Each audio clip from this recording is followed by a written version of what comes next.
Quyidagilar soliq agentlari hisoblanadi.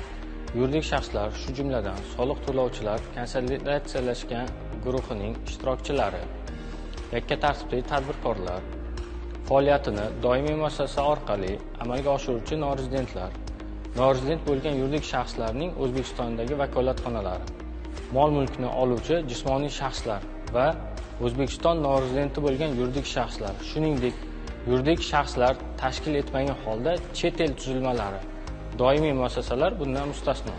Soliq kodeksiga asosan soliq agentlari norezidentlarga to'lovlarni amalga oshirish chog'ida quyidagilarni aniqlik kiritish maqsadga muvofiq: to'lab berilayotgan daromad Soliq kodeksining 351-moddasiga muvofiq soliqqa tortilishi yoki tortilmasligi. Soliqqa tortiladigan daromadlar to'lab berilayotgan vaqtda norezidentning davlati bilan O'zbekiston Respublikasining xalqaro shartnomasi mavjudligi.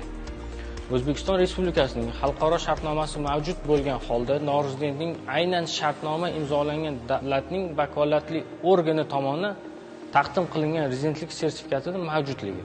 Soliq kodeksining 358-moddasiga asosan rezidentlik sertifikatiga quyidagi talablar qo'yilgan. Norezident rezidenti bo'lgan chet davlatning vakolatli organi tomonidan tasdiqlangan asl nusxa. Bunda shunday hujjatni berish konsullik legallashtirish amalga oshirilgan va qonunchilikda belgilangan tartibda apostil qo'yilgan holda bajariladi. Ushbu talablarga muvofiq bo'lgan hujjat asl nusxasining notarial tartibda tasdiqlangan ko'chirma nusxasi. Chet davlat vakolatli organining internet resursida joylashtirilgan soliq rezidentligini tasdiqlovchi elektron hujjatning qog'ozdagi nusxasi.